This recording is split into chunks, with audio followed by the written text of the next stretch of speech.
पूरे देश में आग लगी है। हाँ, पूरे देश क्यों? में आग। अरे मत बोलिए ऐसा आप, क्या ऐसा मत बोलिए, ऐसा मत बोलिए। मेन ये है कि जो रूमर्स है उसके चलते ज़्यादातर लोगों को सीए के बारे में नहीं मालूम है, अफवाहें जो आ रही हैं, जबकि साफ तौर पर कहा गया था कि जो भी इंडियन मुसलमान है उसको कुछ नहीं होगा, लेकिन यहाँ के मुसलमान भी सोचते हैं कि उनको निकाला जा रहा है। तो क्या रूमर्स दूर करने की ज़रूरत है या नहीं?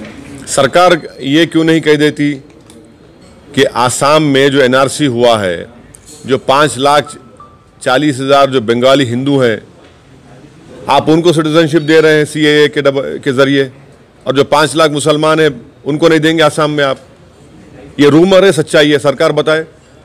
उन्हीं का फाइनेंस मिनिस्टर हेमंत बिस्वा शर्मा कहता है कि जो बंगाली हिंदू का नाम नहीं है आसाम में, उनको CAA सिटीजनशिप दे देंगे। फिर क्या है ये? रूमर है। ये रूमर कौन क्रिएट कर रहा है?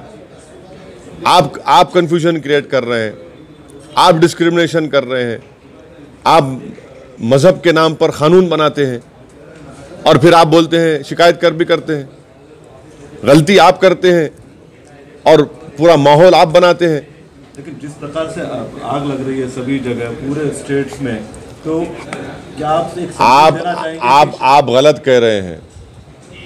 ऑनरेबल MOS स्टेट जनाब किशन रेड्डी ने कहा कि सिर्फ 2 ही स्टेट में गड़बड़ हुई, पूरा देश अमन में है। नहीं कहा उन्होंने क्या कहा कि लखनऊ में हुई, मैंगलोर में हुई। तो होम मिनिस्टर किशन रेड्डी ने कहा यकीनन हम कंडेम करते हैं जो वायलेंस हुआ है, चाहे वो अहमदाबाद में हो, चाहे वो मैंगलोर में हो, चाहे वो लखनऊ में हो, और हम तमाम लोगों से अपील करेंगे कि प्रोटेस्ट करना आपका कॉन्स्टिट्यूशनल राइट है, मगर वायलेंस को कंडेम करना सबको पड़ेगा। वायलेंस की कोई गुंजाइश नहीं है। वायलेंस क्यों होना चाहिए? वायलेंस हरगिज़ ना हो। और अगर हम प्रोटेस्ट इसलिए कर रहे हैं कि हमको देश को बचाना है, देश की रूह को बचाने का है, देश के संविधान को बचाने का है, और हमारे देश के जो आज़ादी के मुजाहिदीन हैं, चाहे वो महात्मा गांधी हो, नेहरू हो, राजेंद्र प्रसाद हो, सरदार पटेल हो, जौहर बरदरान हो, मौलाना अबुल कलाम आज़ाद हो, इनकी अगर लेगेसी को बचाने का है तो इन्होंने हमको कैसे आज़ादी दिलाई? नॉन वायलेंस जरिए दिलाई। और इनको नाम को अगर जिंदा रखने का है तो हमको वायलेंस को कंडेम करना पड़ेगा, मगर प्रोटेस्ट करना पड़ेगा। वायलेंस होगा तो फिर हम तो गलत काम कर रहे हैं, ये कंडेमनेबल है। कल आप भी MIM की तरफ से यहाँ पर हैदराबाद में कर रहे हैं, तो क्या समझाने की कोशिश करेंगे आपके आवाम को यहाँ पर? हम यही बताएंगे कि जो कानून बनाया गया है, शहरियत तरमीमी बिल का जो कानून बनाया गया है CAA का, ये अनकॉन्स्टिट्यूशनल है, ये ब्लैक कानून है, और इस कानून को NRC से देखना बेहद ज़रूरी है। और NRC का काम तो शुरू हो चुका है NPR के ज़रिए। अब आपके घर पे आके जब NPR होगा, उसका क्वेश्चनेयर की कॉपी मेरे पास है, जिसमें ये पूछा जा रहा है कि प्रसाद भोसेकर के घर में कितने लोग रहते हैं, और जब उतने लोग रहते हैं उनके पास पासपोर्ट है या नहीं। अब देश के होम मिनिस्टर खुद बता दें कि देश में कितने लोगों के पास पासपोर्ट है।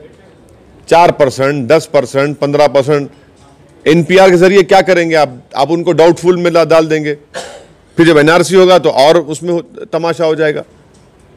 सरकार ये कर रही है ना, इसीलिए तो सब लोग फिक्रमंद हैं। पहले तो देश के बारे में फिक्रमंद है कि ऐसा आपने काला कानून बनाया मजहब की बुनियाद पर, ये खुद गलत है। लेकिन आप एक संदेश देना चाहेंगे सर, क्योंकि आपकी बात यकीनन मैं आपने अच्छा सवाल किया। मैंने हमेशा वायलेंस को कंडेम किया। हम तो अपील कर रहे हैं, गुजारिश कर रहे हैं कि प्लीज़ आप प्रोटेस्ट करिए, मगर उस वायलेंस को कंडेम करिए। खामोश मत रहिए, मगर तशद्दुद को होने मत दीजिए। ये बहुत ज़रूरी है। अगर इस प्रोटेस्ट को कामयाब होना है तो उसको नॉन वायलेंट रखना बहुत सबकी जिम्मेदारी है। और इतने लोग जब आकर प्रोटेस्ट कर रहे हैं, गिरफ्तार हो रहे हैं, और जहां पर वायलेंस की बात आती है तो आपको और हमको और पूरी देश की जनता को, आवाम को, जामे मिलिया में मिनाजुद्दीन को मारकर उसकी आँख को, एक आँख चली गई उसको कंडेम करना चाहिए। अलीगढ़ मुस्लिम यूनिवर्सिटी का एक मासूम बच्चा, उसके हाथ को एम्पुटेट करना, उसको कंडेम करना चाहिए। जो कुछ बिल्कुल वो भी कंडेम होना चाहिए।